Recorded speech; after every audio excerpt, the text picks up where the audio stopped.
Hello everyone, स्वागत है आपका 91.2 एंड IVH हेलो दून पर। मैं हूं आपकी दोस्त आरजे जेनिफर।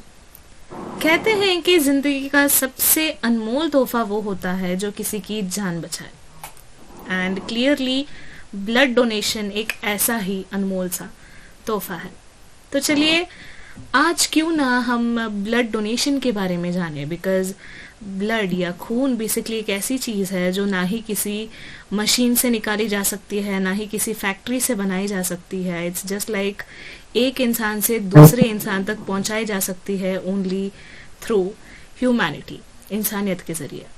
तो क्यों ना आज हम जाने ब्लड डोनेशन की ज़रूरत किन लोगों को पड़ती है, क्या मिथ्स हैं, क्या चीज़ें होती हैं, ओवरऑल जानेंगे। और इस जानकारी को हमारे बीच शेयर करने हमारे साथ ऑनलाइन माध्यम से जुड़े हैं डॉक्टर राकेश गुलाटी, जो है एक पैथोलॉजिस्ट हैं। So hello sir, and thank you so much आप हमारे बीच जुड़े। एंड ये बहुत ही इम्पोर्टेंट है हम सभी के लिए। खून अपने आप में ही एक बहुत इम्पोर्टेंट एलिमेंट है टू बी अलाइव। तो ऐसे में blood donation is also one of the important aspects of course. Yes. तो सर शुरुआत हम इसी से करते हैं कि जब भी हम कोई काम करते हैं तो हमें उसका रिजल्ट चाहिए होता है, and specially when it's a social work और अ डोनेशन, तो हमें ये रहता है कि आखिर इसकी ज़रूरत किसको है या किस तक पहुंच रही है। तो हम यही जानना चाहेंगे कि खून की ज़रूरत किसको पड़ती है और किन सिचुएशंस में पड़ती है सर। देखिए, अधिकतर तो पेशेंट्स जो भर्ती रहते हैं अस्पतालों में, और जिसको कोई बहुत बड़ा एक्सीडेंट हुआ तो बहुत ब्लड बह गया जिसका, ऐसे वाले पेशेंट्स को, या किसी किसी की सर्जरी ऐसे होने वाली है जिसमें बहुत ब्लड बहने का चांस रहता है और ओके। बहता भी है।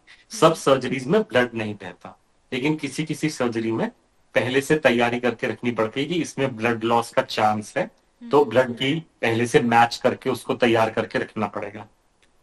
ये तो पेशेंट्स की बात हुई। और फिर हमारे देश में, जैसे कि बहुत डेवलप्ड नहीं है हमारा देश अभी, तो जिनका मैल न्यूट्रिशन है, जिन बच्चों का, इवन विमेन का, जो इसके अभी उनको जागरूकता नहीं है, they are not well versed with what is balanced nutrition.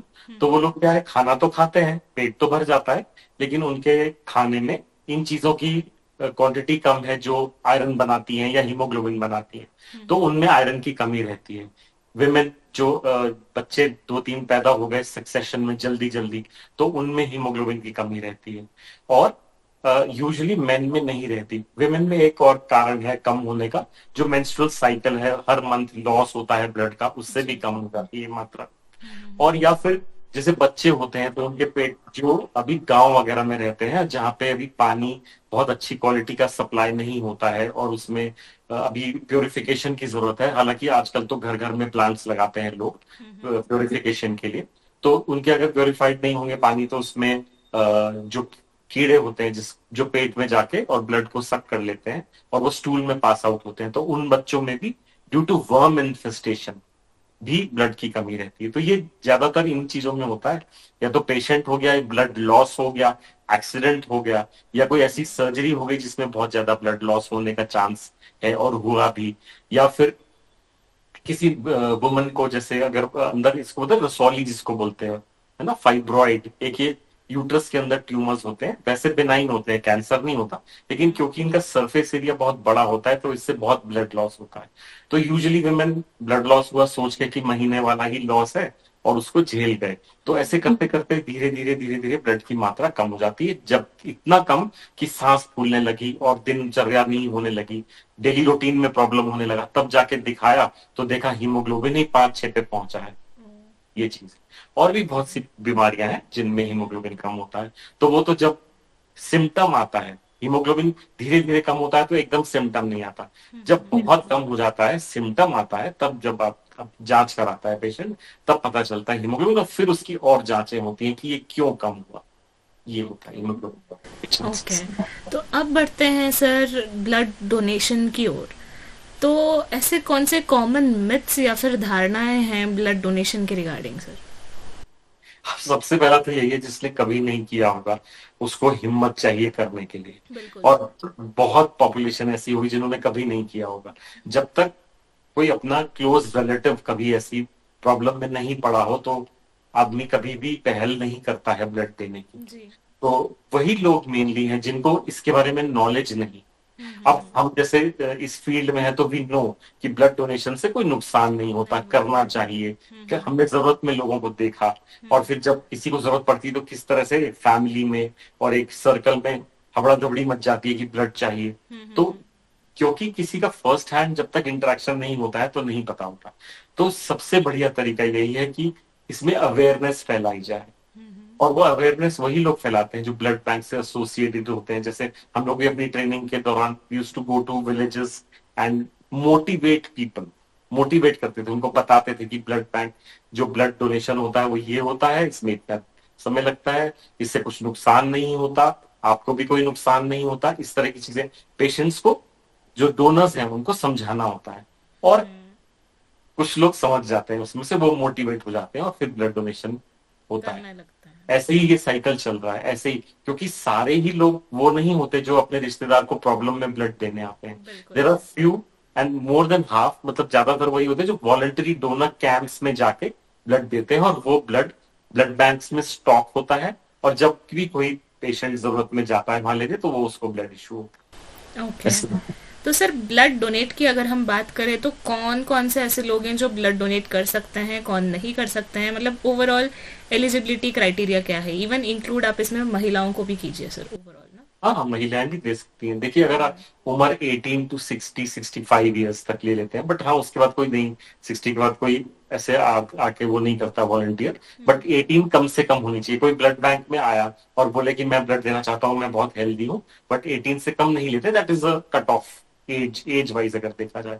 वो ओके। पेशेंट, वो डोनर जो है वो तंदुरुस्त होना चाहिए, उसको कोई बीमारी नहीं होनी चाहिए। बीमारी जैसे कि छोटी मोटी बीमारियां तो चलती रहती हैं, लेकिन जैसे उसको हाल ही में कोई ऐसा निमोनिया जैसी बड़ी बीमारी ना हो के चुकी हो, या उसका पिछले 3 महीने में कोई सर्जरी ना हुई हो, और वो हेल्दी माना जाएगा, उसका ब्लड प्रेशर कंट्रोल्ड रहता है। हो सकता है वो दवा लेता हो, ब्लड प्रेशर की मेडिसिन पे हो, लेकिन कंट्रोल्ड हो, क्योंकि ब्लड प्रेशर वहां चेक किया जाएगा डोनेशन से जस्ट पहले। इवन कई पेशेंट डायबिटिक, डोनर्स डायबिटिक भी हो सकते हैं, लेकिन वो कंट्रोल्ड होने चाहिए। ऐसा नहीं कि खुद डोनेट किया और खुद को ही कुछ दिक्कत हो गई बाद में।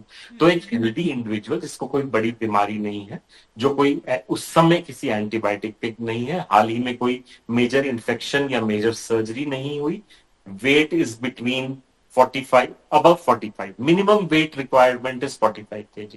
ओके। और विमेन क्योंकि कम रहती है, और अदरवाइज 50 kg हो तो आप उसका 450 ml ब्लड ले सकते हो। वैसे 2 यूनिट्स आते हैं, 350 एंड 450 ml, जो हम क्वांटिटी ब्लड की ड्रॉ करते हैं। तो अगर 445 kg कोई मिनिमम इंडिविजुअल है और उसका हेल्थ बिल्कुल अच्छी है, ब्लड प्रेशर ठीक है, एंड ही उसका हीमोग्लोबिन, देखिए सबसे पहले हीमोग्लोबिन की मात्रा नापी जाती है ब्लड बैंक में। हालांकि वो बहुत ही साधारण और नॉमिनल से मेथड से की जाती है। अगर आप वो मशीन में ले जाएंगे, पहले ब्लड ड्रॉ करेंगे, फिर उसका समय लगेगा, तो वो स्क्रीनिंग मेथड होता है, मतलब उसमें सिर्फ छलनी करना है कौन दे सकता है कौन नहीं। एक सुई लगाई, थोड़ा सा ब्लड कॉपर सल्फेट में गिराया, और आजकल तो हीमो क्यू भी आता है, एक ड्रॉप उसमें लगाई मशीन में, छोटी सी मशीन होती है, उसमें वो रीडिंग दे देती है हीमोग्लोबिन कितना है। तो जिसका 12.5 से ज्यादा है वही दे सकता है ब्लड, उससे कम में नहीं दे सकता। अगर वो बहुत कोशिश करे कि नहीं नहीं मैं तो हेल्दी, मुझे कोई तकलीफ नहीं, तो भी ये हमारी जजमेंट है, हम देखेंगे उस समय जरूरत है या नहीं। हम नहीं लेते हैं 12.5 से कम, that is the cut off of haemoglobin. और बाकी जो बीमारियां मैंने बताई, और अगर वैसे ही कोई कमजोर सा है, आप हम बैठे हैं उस जगह पे, हम देख रहे हैं कि जो डोनर है वो ही खुद कमजोर लग रहा है, is not looking very healthy, तो हम उससे फिर ब्लड नहीं लेंगे।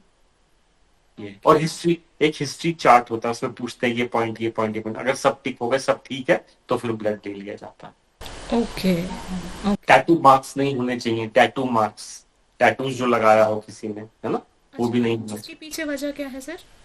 अब जैसे नीडल से लगता है ना वो, अब कोई ऐसा इन्फेक्टेड नीडल किसी को लग गई हो, है ना। और कुछ टैटूज ऐसे भी होते हैं जो ऐसे किसी कई कई प्रोफेशंस में लोग लगवाते हैं, जो कि थोड़ा रिस्की रहता है, तो फिर उस इसलिए उनको भी छलनी किया जाता है। लेकिन किसी किसी पॉपुलेशन में ऐसे कट ऑफ होते हैं, जैसे कुछ टाइम बाद आप दे सकते हो, टैटू कब कराया उसके इतने टाइम बाद आप दे सकते हो, ये नहीं कि फिर पूरी उम्र के लिए ही आपको डेफर कर दिया जाए, ऐसा नहीं होता। ओके। क्योंकि अगर आपको कोई इन्फेक्शन होना है तो 3 4 6 मंथ्स तक वो हो हो जाएगा। जाएगा। ओके। ऐसा तो नहीं कि पूरी उम्र ही एक रिस्क बन के। बिल्कुल। So it is a relative risk, मतलब ऐसा कुछ कट ऑफ नहीं होता उसमें, लेकिन रिलेटिव आपको समझना है कि इसमें ले सकते हैं कि नहीं ले सकते, कब हुआ इनका टैटू, ऐसे। ओके और ओके। कोई ऐसा इन्फेक्शन पहले ना हुआ, जैसे हेपेटाइटिस बी, वो एक जानलेवा इन्फेक्शन है, किसी को भी कभी हुआ तो उसको तो कभी भी नहीं लेना है बाद में। और इन्फेक्शन भी है, HIV है, HCV है, इनका तो कभी लेना ही नहीं है अगर किसी को हो चुका है, क्योंकि ये किसी से किसी को हो सकते हैं, ब्लड से हो सकते हैं, they R G. Blood transmissible diseases. Yes. ये ओके। तो सर अब आप हमें बताइए कि प्रोसीजर क्या होता है। आई मीन कितना खून लिया जाता है, आपने अभी बताया था कि 450 ml एंड 300 ml। तो इस पे आप एक आम इंसान को समझने की तरह भी एग्जांपल दीजिए कि या तो आप हाथ से दिखाइए या फिर जैसे इजीली समझने वाला हो। एंड एक यूनिट से मतलब उस यूनिट से हम कितने लोगों की जान बचा सकते हैं ये भी बताइए, और प्रोसीजर भी बताइए कि कितना टाइम कंज्यूमिंग होता है, क्या क्या प्रोसीजर होता है ये भी। देखिए, डोनर को ज्यादा समय नहीं लगता, आप ये समझ लीजिए कि maximum 45 minute, maximum 45 minutes. Okay. अगर आप गए और उस समय भीड़ नहीं है तो 30 मिनट्स में भी फ्री हो सकता है पेशेंट। पेशेंट, सॉरी मैं बार बार पेशेंट बोल रहा हूँ, डॉक्टर होने की वजह से दिमाग में वही। Donor, donor. Donor blood bank में गया, उसने अपना नाम लिखवाया, अपने आप को रजिस्टर करवाया, अपने डिटेल्स भरे, अपना कंसेंट दिया कि yes I am ready to give blood, और मैंने सब पढ़ लिया है, कंडीशन समझ लिया, रजिस्टर हो गए आप। उसके बाद आपको एक रूम में ले जाया जाएगा जिसको डोनर रूम बोलते हैं। ओके। वहां पे एक समय पे 3-4 भी बेड्स होते हैं, depending on how big the blood bank is. उसमें काउच होता है, काउच पे पेशेंट लेट जाता है बड़े कंफर्टेबल पोजीशन में, उसके लेग्स ऊपर प्रॉप अप होते हैं और हेड भी हाफ प्रॉप्ड होता है। और उस पे पेशेंट जब, सॉरी डोनर जब लेट जाता है तो थोड़ा पहले उसको कंफर्टेबल किया जाता है, उससे पूछा जाता है आपने नाश्ता किया, कुछ खाया पिया। अगर कोई भूखा आ गया है तो उसको फ्रूटी दे सकते हैं, बिस्किट्स दे सकते हैं, हल्का सा नाश्ता करा सकते हैं, ओके। ताकि वो फुल उस पे एनर्जी रहे अंदर अच्छे से। ऐसा कुछ होता नहीं कि ब्लड दिया और आप बेहोश हो जाओगे, ऐसा नहीं होता है। But it is also for the psychological aspect of the donor, कि मेरे को जूस पी लिया है, मैंने खाया पिया हुआ है, मेरे को कुछ नहीं हुआ। You should be well hydrated. जब आप जाते हैं, आप अच्छे से खा पी के जाएं, थोड़ा सा आपका नाश्ता हो हल्का, आपके पास थोड़ा हाइड्रेशन आपने लिया हुआ हो, आप उस रूम में गए, आप कंफर्टेबल हो गए। और for the peace of the patient, calmness of the patient, वहां पे हल्का म्यूजिक भी चलता रहता है, ताकि उसे लगे कि it's not a big deal, ऐसा कुछ वहां पे नहीं हो रहा है। आराम से सब नर्स आती है, वो अपना एग्जामिन करती है, पल्स देखती है, ब्लड प्रेशर रिकॉर्ड करती है, हीमोग्लोबिन आपका रजिस्ट्रेशन के समय ही रिकॉर्ड हो गया, और जो हिस्ट्री लेनी है आपने खुद से ही टिक कर दिया, ये नहीं हुआ, ये नहीं हुआ, ये नहीं हुआ, आपका सब ग्रीन सिग्नल है, तो आप उसके लिए फिट है, आप जाके उस पर लेट गए। फिर जब आपकी बारी आई, आपके हाथ पे कफ बांधा जाएगा, कफ मतलब ऐसे इलास्टिक का बैंड, ताकि आपके जो ब्लड वेसल है, जो वेन है, वो थोड़ी प्रोमिनेंट हो जाए। और ऐसा आपको एक सुई चुभेगा जैसे मच्छर काटता है, मक्खी काटता है, ऐसे ऐसे हल्का सा प्रिक लगता है। हालांकि वो needle it's a big thick needle, but उसका ऐसे ही एक प्रिक लगता है, और आराम से फिर आपको एक बॉल या रबर बॉल दे दी जाती है, आप उसको ऐसे ऐसे पंप करते रहेंगे ताकि आपका फ्लो बना रहे, और with in 8 to 10 minutes that bag will fill with the quantity of which is 350 ml. Now it is for you to decide whether you have to take 350 from that patient or 450 from that patient, depending on the need, depending on the health of the patient and requirement. ठीक है। Okay. तो जब आपने वो unit ले लिया, आप समझ गए 350 ml मतलब कि जो एक कोक की छोटी बोतल आती है, दैट इज 200 ml। तो वैसी छोटी 2 बोतलें, जो सबसे छोटी वाली आजकल बोतल मिलती है, दैट इज 200 ml। 200 ml जितने भी ये टेट्रा पैक्स मिलते हैं, ऑल रफली 150 to 2 ml। तो समझ लीजिए कि वो 2 टेट्रा पैक्स की क्वांटिटी ब्लड ली जाती है, और वो पूरे ड्यूरेशन के दौरान उसको मिक्स किया जाता है ऐसे, क्योंकि उसके बैग के अंदर एक एंटी कोएगुलेंट होता है जो उसको जमने नहीं देता, क्योंकि ब्लड जैसे बॉडी से बाहर आएगा वो जम जाएगा। तो ब्लड के बैग में there are anticoagulants and there are other things also which give energy to the RBC blood cells, ताकि वो जिंदा रहे लंबे समय तक। क्योंकि जो आरबीसी होते हैं वो 3 महीने तक, 120 दिन तक जिंदा रह सकते हैं, लेकिन बाहर उसकी जो लाइफ होती है 40 डेज, समझ लीजिए आप, लगभग लगभग 40 डेज बाहर निकलने के बाद। ओके, मतलब जो ब्लड डोनेट किया जाता है वो सिर्फ 40 डेज तक ही रखा जाता है, ऐसा कुछ। जी, 40 डेज के बाद फिर वो एक्सपायर हो जाता है। तो ये ब्लड बैंक की जो मैनेजमेंट होती है वो देखती है कि ये पहले आया है, इसको पहले आउट करना है, पहले यूज करना है, because nothing is fresh blood. ऐसा नहीं होता है कि वहां से ब्लड आया और यहाँ पे आपके पेशेंट को लग गया, this nothing like fresh blood. But ये होता है कि ब्लड लिया, उसको फिर आपने, क्योंकि उसमें स्क्रीनिंग करनी है, उसमें ये देखना है कि कोई बीमारियां तो नहीं है इस डोनर, खासतौर से वो बीमारियां जो ब्लड से ट्रांसमिट होती है, HIV, hepatitis B, hepatitis C, malaria, syphilis, ये सब स्क्रीनिंग होती। स्क्रीनिंग माने ऐसे मेथड्स होते हैं जिसमें सबका सैंपल लेके सुबह, ये आज हमारा कलेक्शन होगा, कल सुबह अब उसकी स्क्रीनिंग लग जाएगी, और फिर वो सब ग्रीन स्टैंप्स लग जाएंगी that this blood is safe, this can go to the patient जो भी रजिस्टर कराने आएगा, ब्लड लेने के लिए आएगा। तो वो उसमें डेट लिखी रहेगी कि किस दिन कलेक्ट हुआ है, तो वो तो उसी हिसाब से ही रखा जाएगा। फिर उसमें ब्लड ग्रुपिंग भी करी जाती है कि किसको ये ओ के हैं, ये ए के हैं, ये बी के, ऐसे अलग अलग करके रखा जाएगा।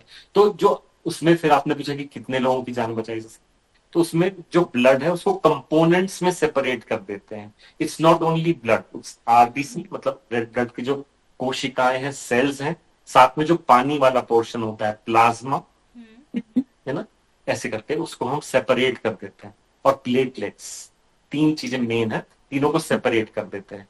सबकी लाइफ अपनी अपनी है। प्लेटलेट्स सिर्फ 5 days ही रह पाते हैं, क्योंकि उनको ऐसे एजिटेट करके रखना पड़ता है, मतलब मूव होता रहेगा एक तराजू की तरह, एक सी सॉ की तरह, अप डाउन, नहीं तो उनका फंक्शन जो है वो खत्म हो जाएगा। तो platelets have to be issued within 5 days, right. Plasma जैसे ही लिया उसको हम फ्रीज कर देते हैं, fresh frozen plasma that stays for a very long time, वो 1 साल तक भी डीप फ्रीजर में रह सकता है। लेकिन जो आरबीसी है, जो हीमोग्लोबिन वाले सेल्स हैं, रेड सेल्स हैं, वो 42 days, 40 days समझ लीजिए आप मोटा मोटा, उसको हम रैक पे रख सकते हैं। जो रैक है मतलब कोल्ड फ्रीजर रहता है, आप उसके अंदर भी जा सकते हो, they are walk in freezers, उसके अंदर ये ब्लड हम ऐसे रख देते हैं। टेम्परेचर को फिक्स करके कि ये इतने पे रखना है। फिर डीप फ्रीजर्स तो बहुत ही बड़े होते हैं, in the sense like -20s and all that, उससे भी कम रहता है टेम्परेचर, उसमें रखते हैं। इस तरह से सबके टेम्परेचर अलग अलग है। ओके। तो सर अभी आपने प्रोसीजर तो बता दिया, एंड काफ़ी हमने इंटरेस्टिंग चीज़ें भी जानी इसमें, बिकॉज काफ़ी टेक्निकल चीज़ें हमें पता ही नहीं होती और हम क्यूरियस भी होते हैं कि कैसा होता होगा, राइट।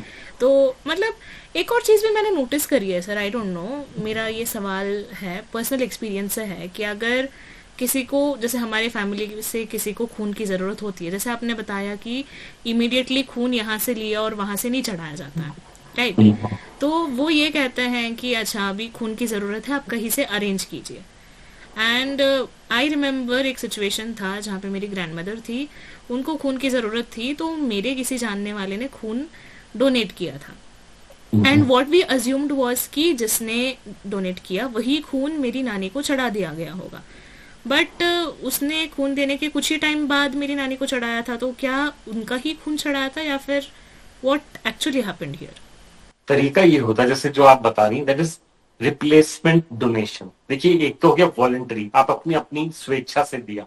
कैंप्स लगे हैं, कॉलेज में बस आई, ब्लड बैंक की, उन्होंने मोटिवेट किया, छोटा सा लेक्चर दिया, ये चीजें जो मैं बता रहा हूँ बताई शॉर्ट में, जो लोग मोटिवेट हो गए, जो हेल्दी हैं, वो आगे आए और उन्होंने ब्लड दे दिया। दैट इज वॉलंटरी डोनेशन, जिसके बेसिस पे ब्लड बैंक्स चलाए जाते हैं। एक होता है रिप्लेसमेंट डोनर, जैसा कि आपकी ग्रैंड मदर का हुआ, आप गए, आप उन्होंने बोला हम ब्लड की जरूरत है, आप आइए आगे, आप गए, आपको उन्होंने चेक किया, आप ठीक थे, आपका ब्लड ले लिया, ये रिप्लेसमेंट है, आपको दिया, अब उसके बदले दूसरा भी तो चाहिए ना, नहीं तो ब्लड खत्म हो जाएगा। स्टॉक कहां से लाएंगे? तो to make up and to build up that stock, there is replacement donation also which is done in hospitals and blood banks, कि जो आया लेने वो उसके बदले में दे दे।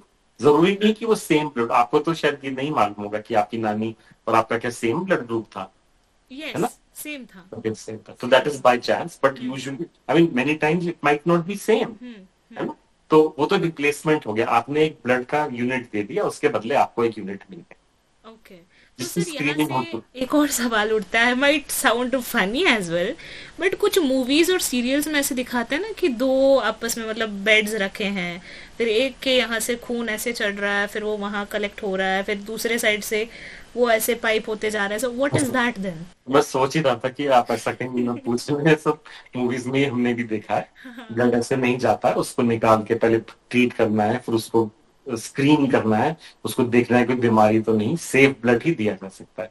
हाँ, एक चीज होती है प्लाज्मा फेरेसिस, उसमें ब्लड का कुछ पोर्शन निकाल के दे सकते हैं, प्लाज्मा दे सकते हैं। ऐसे प्लेटलेट्स का भी सिंगल डोनर जब देना होता है, प्लेटलेट्स सब देते हैं किसी किसी को ऐसे, तो उसमें एक मशीन होती है, प्लाज्मा फेरेसिस की मशीन, उससे ब्लड निकल रहा है एक पेशेंट का, and it is getting prepared, और उसमें से जो जो चीज चाहिए वो रख ली जाती, बाकी उस पेशेंट की वापस डाल दी जाती, ताकि उसको खून की कमी ना हो जाए।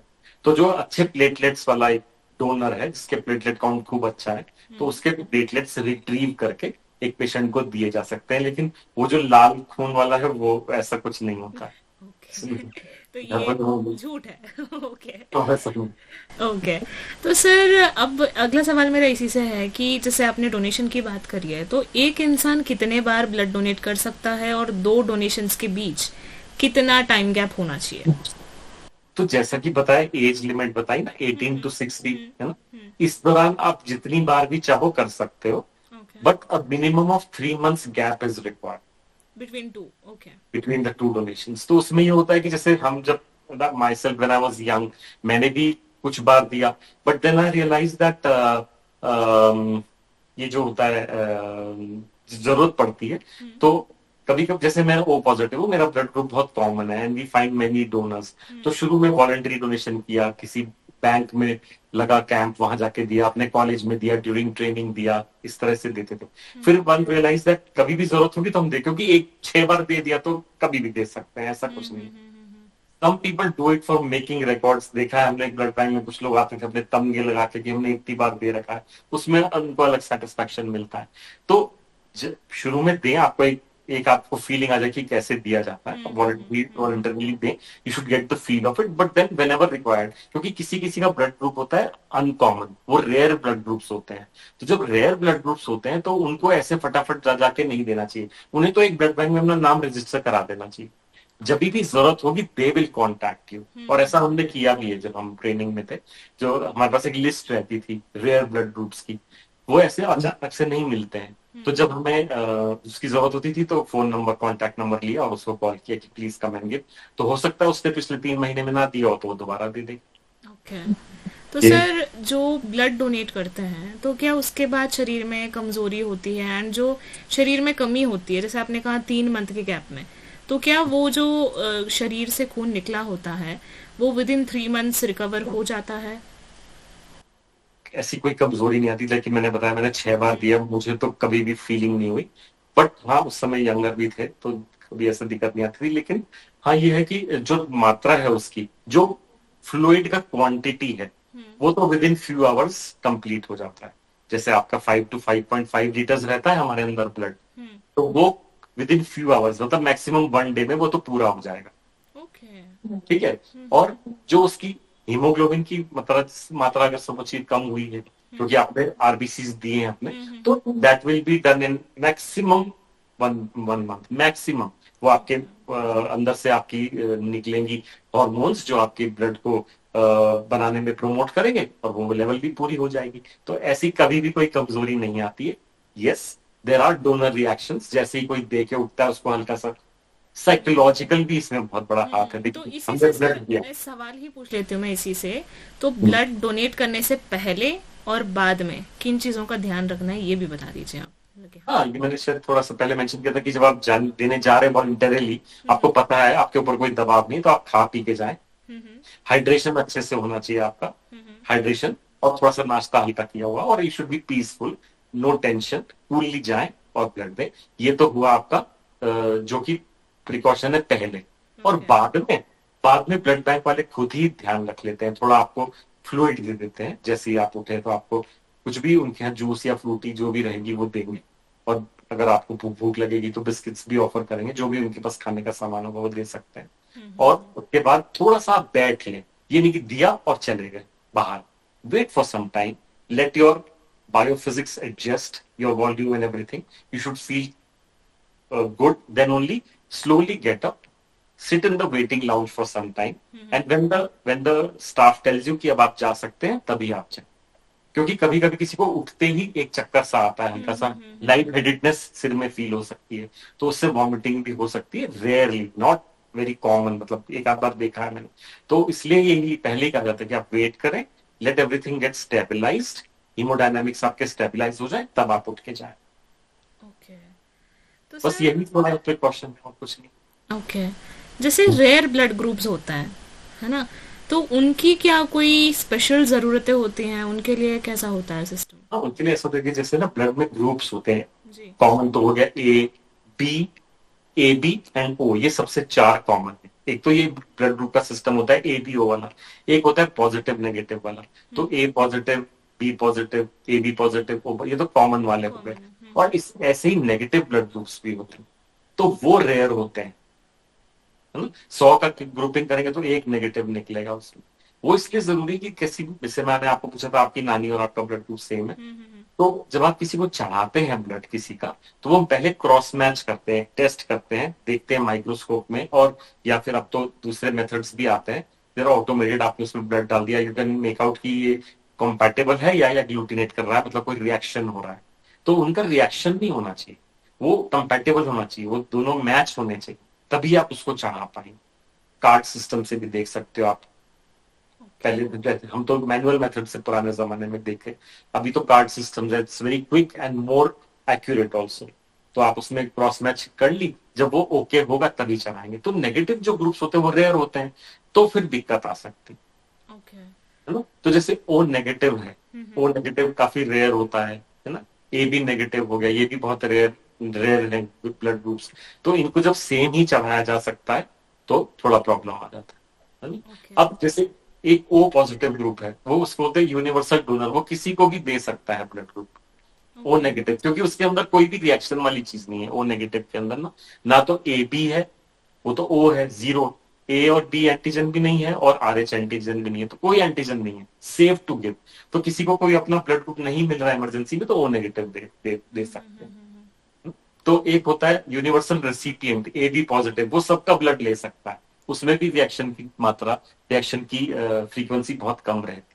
तो ये थोड़ी फाइनल डिटेल्स हैं, बट सीक्रेट सबका एक ही है कि क्रॉस मैच करके ही ब्लड दिया जाता है। ओके। तो सर अगर हमारे लिसनर्स में से जो हमें सुन रहे हैं वो हमारी बातों से मोटिवेट हो गए हों, ब्लड डोनेट करना चाहते हों, तो ब्लड बैंक से जुड़ने के लिए या जो डोनेशन कैंप्स होते हैं उनसे जुड़ने के लिए क्या मतलब प्रोसीजर्स होते हैं, क्या कोई हेल्पलाइन नंबर है, ऑनलाइन वेबसाइट है, क्या होता है सर? होते होंगे, लेकिन उसकी इतना कॉम्प्लिकेट करने की इसको कोई जरूरत नहीं होती है। बिकॉज देखिए, ये तो वही है ना, नेकी और पूछ पूछ। आप ब्लड देना चाह रहे हो, आप ब्लड बैंक में जाओगे, they will welcome you more than anything, and they will register you, और आपका रजिस्ट्री बना लेंगे। वो आपका नेम डिटेल्स, कॉन्टैक्ट डिटेल्स सब रख लेंगे, और उस समय तो आपका ब्लड लेंगे ही, और फिर आपको एक छोटा सा मोमेंटो भी देंगे कि आपको याद रहेगा कि हाँ मैंने ब्लड दिया था, और एक अच्छी फीलिंग भी आएगी। और आपको थोड़ा सा वो रिफ्रेशमेंट देके वहां से जब भेज देंगे, तो वो आपका रजिस्टर रिकॉर्ड में रखेंगे, तो कभी भी उनको जब जरूरत होगी दे विल कॉन्टैक्ट यू, और आप जब चाहें उसमें जाके you can just walk in and give blood. और वैसे तो जैसे जब कॉलेज में स्टूडेंट्स होते हैं तो वहीं पे उनकी रजिस्ट्री भी होती है, वहां पे अधिकतर ये लोग कैंप्स लगाते हैं, क्योंकि 18 के ऊपर होते हैं ज्यादातर बच्चे कॉलेज में, तो उनसे भी ब्लड लेते हैं। स्कूल में तो नहीं, कॉलेजों में जाते हैं, इंस्टीट्यूट्स में जाते हैं। और जैसे किसी वर्किंग इंस्टीट्यूट में, जैसे फॉर एग्जाम्पल एसबीआई में कोई ऑफिस है, वहां पे किसी ब्रांच में लगा दिया उन्होंने, या किसी हॉस्पिटल में लगा दिया, है ना। हॉस्पिटल वाले भी लगाते हैं ब्लड बैंक में, बड़ा नोबल काम है, तो कोई भी करते हैं, काफी लोग करते हैं ये। तो सर हम आ पहुंचे हैं सेगमेंट के एंड में, तो अब हमारे लिसनर्स को या जिस किसी ने भी आज तक डोनेट नहीं किया है ब्लड, उनको भी एंड ओवरऑल हमारे जो लिसनर्स हैं उनको क्या मैसेज देना चाहेंगे सर? बस यही सिंपल सी चीज है, इसमें कोई डरने की बात ही नहीं। If you are healthy and if you are not facing any, बहुत ज्यादा आपको कोई मेडिकल इशू नहीं है, आप कोई दवाई नहीं खाते, आपकी तबीयत ओवरऑल, देखिए खांसी बुखार जुकाम तो पूरी उम्र किसी ना किसी को लगा ही रहता है, उससे नहीं घबराना डरना है। लेकिन अगर आप अपने दिनचर्या काम अच्छे से कर रहे हैं, you think you are healthy, तो आपको जाके एक बार ये फीलिंग जरूर लेनी चाहिए, क्योंकि इससे जान बच रही है। You are having a feeling of giving something to someone whom you don't even know। आपको पता ही नहीं आपका खून किसके काम आने वाला है, तो बहुत पुण्य का काम है। मतलब गोदान वोदान तो इसके सामने मुझे लगता है कुछ भी नहीं है। ये तो रक्तदान तो महादान, ऐसा एक स्लोगन है, रक्तदान महादान। तो ये इसीलिए इस तरह से इसको पोर्ट्रे किया जाता है, और लोगों को जानना चाहिए कुछ भी इससे साइड इफेक्ट नहीं होता है। हाँ, मैं मानता हूँ कि बहुत से लोगों के माइंड में मिथ मिथ रहता है कि हम कमजोर हो जाए, हम तो वैसे ही कमजोर है, हमारा निकाल लिया था, ऐसा बोलते हैं लोग। ऐसा नहीं होता है, एवरीथिंग इज लाइक, आप बॉडी अगर चल रही है, 5 लीटर्स ब्लड है हमारे अंदर, तो अगर किसी ने 350 निकाल लिया, अगर बॉडी शुड बी प्रिपेयर्ड ना, कभी अपना ही किसी में लॉस हो जाए तो 350 ml तो लॉस, मतलब पहले भी झेल चुके हैं बॉडी, तो that also kind of body prepares for that much amount of loss. तो एक बार जरूर ये फील लेना चाहिए जाके ब्लड बैंक में या कहीं पे भी जहां जरूरत हो ब्लड देना चाहिए। एंड और रिपीटेडली भी देना चाहिए यंगस्टर्स को। तो I mean there is no harm, उससे कोई नुकसान ही नहीं। ओके, ये थैंक यू कह सो मच सकता सर। हूँ। ये thank you so much. And I think बहुत से लोगों के लिए ये डाउट भी रहा होगा, बिकॉज हमने काफ़ी लोगों के मुंह से सुना भी, एंड हमारे लिए भी थोड़ा डर तो रहता ही है कि कैसा होता होगा, दर्द होता होगा क्या, हाउ डज दैट फील। बस एक चूटी जितना। हम्म, बट वही है कि कोई भी चीज़ हमें शुरुआत स्टार्ट करने से पहले ही डर लगता है। बस एक बार अगर हम्म, हमने उस चीज़ को कर लिया तो फिर तो सब कुछ हो जाता है मैनेज, जी। Right. So yes, thank you so much sir, आपने अपना थैंक यू वेरी मच। कीमती थैंक यू। समय हमें दिया एंड बहुत सारी इन्फॉर्मेशन दी, बहुत ही सिंप्लीफाई करके दिया है। So thank you so much. And हमारे लिसनर्स के लिए भी यही कहना चाहेंगे कि ब्लड डोनेशन एक बहुत ही नोबल काम है, एंड हम्म, इससे बहुत लोगों की जान बच सकती है, खासकर ज़रूरतमंदों की जान बच सकती है। एंड जान तो हर किसी की ज़रूरी होती है, राइट।